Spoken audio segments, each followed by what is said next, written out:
만약 사소한 대화가 큰 문제로 번지는 걸 원하지 않는다면 뭐가 아니라 왜라고 항상 묻는 것을 기억하세요. 무슨 일을 하세요? 같은 간단한 질문은 단답형 대답을 요구합니다. 하지만 그 사람에게 왜 조종사, 회계사 또는 선생님이라는 직업을 선택하기로 결정했는지 물어본다면 그들은 여러분에게 자신에 대해 훨씬 더 많은 것을 말해줄 거예요. 일단 상대가 왜라는 질문에 답하기 시작하면 여러분은 그 사람의 인생 가치관, 취미, 관심사가 무엇인지 알아낼 수 있습니다. 예를 들어 만약 상대의 가족 모두가 교사이기 때문에 교사가 되기로 결정했다고 말한다면 그는 가족을 매우 중요하게 여기는 사람이에요. 새로 알게 된 사람이 여러분에게 한마디 대답만 하지 않고 여러분과 이야기를 나누도록 하고 싶다면 앞장서서 약간 개인적인 것을 공유하세요. 비밀은 사람들을 마법처럼 가깝게 만듭니다. 물론 비밀은 지극히 개인적인 것이거나 창피한 것일 필요는 없어요.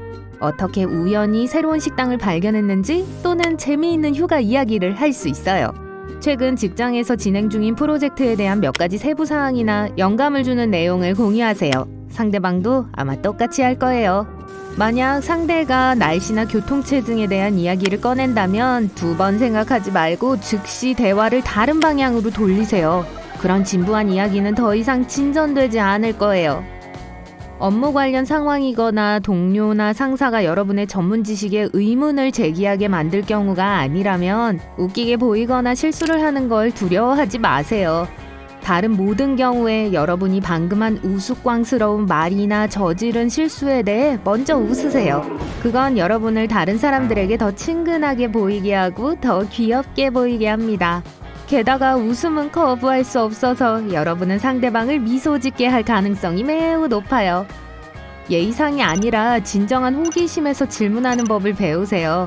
만약 상대방이 쇼핑을 좋아한다고 하는데 여러분은 쇼핑을 정말 싫어한다면 예를 들어 음식에 관한 주제로 넘어가 보세요. 그 쇼핑몰 재밌겠는데 푸드코트는 어때요? 혹시 이탈리아 음식 좋아하세요? 그것은 두 사람 모두에게 대화를 흥미롭게 만드는 쉬운 방법입니다. 정말로 관심 없는 것에 대해서 관심 있는 척하지 마세요. 항상 쉽게 티가 나고 그러면 여러분은 신뢰할 수 없는 사람으로 보일 거예요. 독창적인 질문을 해서 상대방을 도와주세요.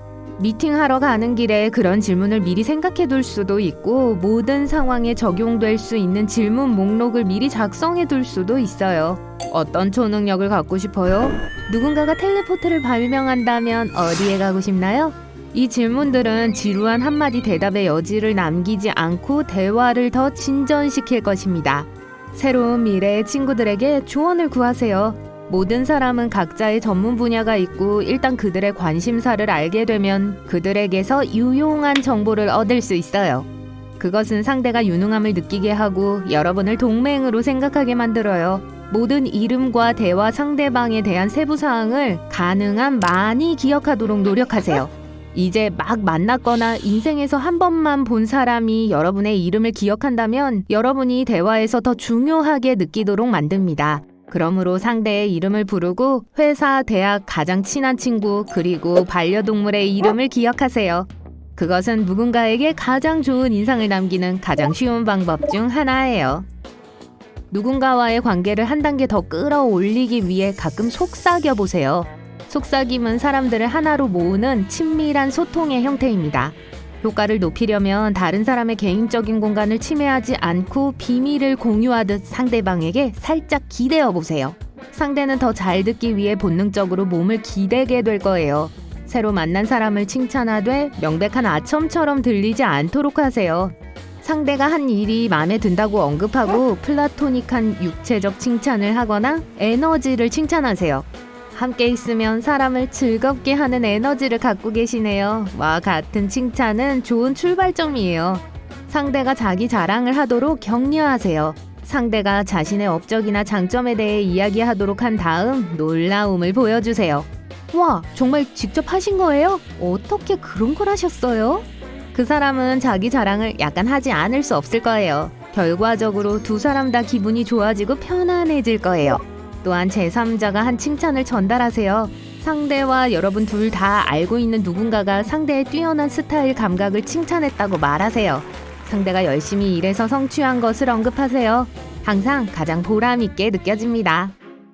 다른 사람을 만날 때 눈썹을 치켜 올리세요. 그건 여러분이 친절한 사람이라는 것을 알립니다. 인간의 뇌는 이런 신호를 먼 거리에서도 인지하고 대화하기 즐거운 사람의 신호로 인식해요. 눈썹을 움직이거나 찡그리면서 눈을 길게 마주치지는 마세요. 그건 좀 불편해요. 혹시 여러분이 대화하려고 하는 사람이 여러분을 불편해하는 건 아닐까요? 그럼 상대의 발을 보세요. 만약 발이 여러분에게서 멀리 향하고 있다면 상대는 의식적으로 또는 잠재의식적으로 가능한 한 빨리 그곳에서 벗어나고 싶어 합니다. 어떤 방식으로든 거리를 두려고 하는 경우도 마찬가지예요.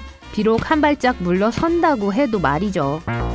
만약 상대가 가슴 앞으로 팔짱을 끼거나 다리를 꼬거나 혹은 동시에 두 가지를 모두 한다면 상대는 여러분과 같은 의견이 아니기 때문에 불편하거나 방어적일 수 있습니다. 아니면 그저 그런 식으로 앉는 게 버릇일 수도 있어요. 하지만 신경이 쓰인다면 상대에게 대화가 불편한지를 묻는 것도 절대 해가 되지 않아요. 상대가 몸을 좌우로 흔들고 있나요? 방에 흐르는 음악을 정말 좋아해서 그런 게 아니라면 여러분이 불편하다는 또 하나의 신호예요. 상대를 편안하게 해주는 가장 쉬운 방법은 가도 좋다고 말해주는 거예요. 상대가 정말로 다른 곳에 가야 하거나 여러분과 함께 있는 것이 불편하다면 미안하다고 하고 자리를 뜰 거예요.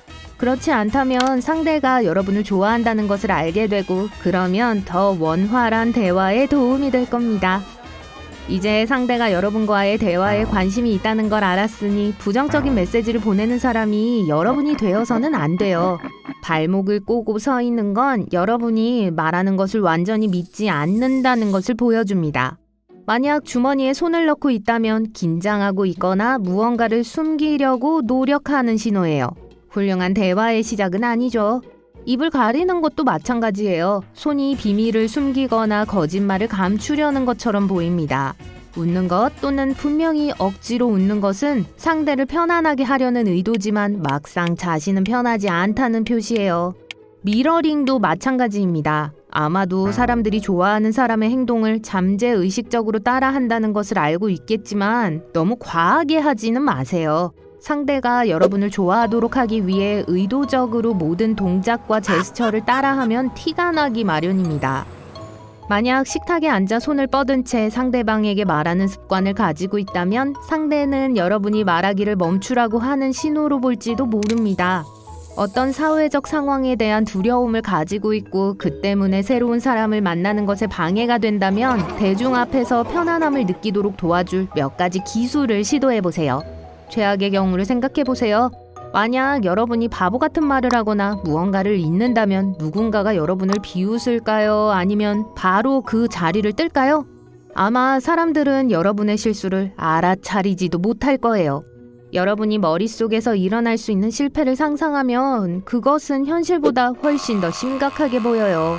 대화를 시작하기 전에 가장 무서운 것들을 골라내고 각각에 대한 해결책을 찾으려고 노력하세요.